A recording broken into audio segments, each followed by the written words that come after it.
Hello les asticots, c'est l'Otaku des montagnes, j'espère que vous allez bien. On se retrouve aujourd'hui pour l'épisode 3 de Shaman King, qui est plutôt important, notamment avec l'arrivée d'un nouveau personnage et d'un élément clé de l'histoire lié à ce dernier. Sur ce, je vous laisse, et bonne vidéo. Et on commence cet épisode avec Manta qui, une fois de plus, a loupé son train pour rentrer chez lui après le cours de littérature, et qui, cette fois, pendant qu'il lit un de ses livres sur les chamans et les signes pour s'ouvrir au monde parallèle, se met à entendre une voix mystérieuse qui lui dit de venir jusqu'au cimetière. Et à ce moment-là, il tombe sur un jeune homme qui lui dit de but en blanc que les jours de son ami sont comptés. Et cette fois-ci, c'est dans le parc qu'on retrouve nos deux amis en train de discuter de ce qu'a vu Manta, avec Yo qui pendant ce temps est en train de faire des exercices et de gigoter dans tous les sens pour lutter contre la chaleur en plein pendant une journée de canicule. Autant dire que c'est accessoirement pas du tout une bonne idée, au point qu'il finit d'ailleurs étalé par terre comme un poisson frit sur une plancha. Et Manta, pendant son retour chez lui, retombe alors de nouveau sur le garçon de la veille, qui lui donne son nom, à savoir Len, et son objectif qui est tout simplement de tuer Yo, et évoque alors le titre de roi des chamans, avant de traverser au rouge, et au passage de couper un camion de comme si de rien n'était. Bon, un véritable enfant de cœur ce cher Len.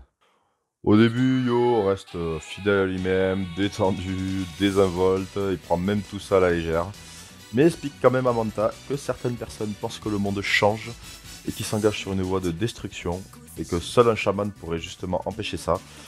Et c'est à ce moment-là que dans la rue, il tombe face à Len, et là, bien sûr, les deux vont s'échanger quelques provoques, jusqu'à que Len propose carrément à Yo de se retrouver sur la colline sacrée, et de s'affronter dans un combat à mort.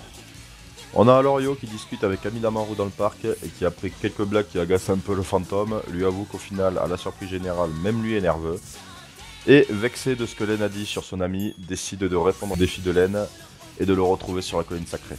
Et c'est au moment où Ryo est en train de sortir l'habituel speech sur le repère sacré à sa bande que Len arrive au cimetière et qu'il leur met une grosse raclée, mais en plus un menu au calme alors qu'ils font 3 fois sa taille.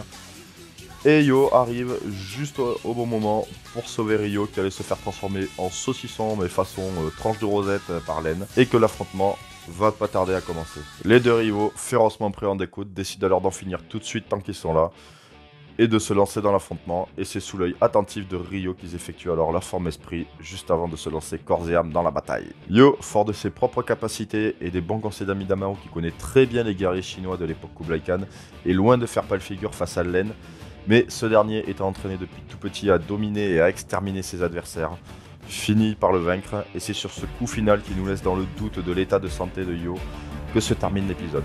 Je pense que vous l'aurez compris, c'est un épisode qui rentre réellement dans le vif du sujet, avec un Yo plus sérieux et nerveux que jamais, Manta qui se pose des questions sur sa motivation à devenir chaman, et l'arrivée d'un ennemi beaucoup plus fort, Len, qui fait passer Ryo et sa bande pour des petites frappes.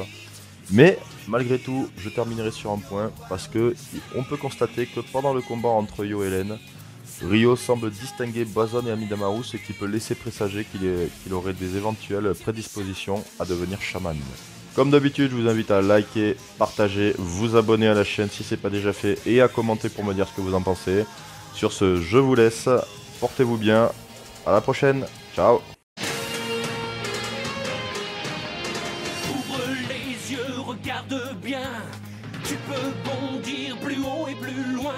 Le monde que tu vois n'est rien qu'une image. Écoute plutôt tes rêves les plus sots. Tant de mystères jamais dévoilés, tant de chemins qu'il faut explorer. Est-ce donc ta destinée d'être chaman, chaman king, d'être chaman, chaman?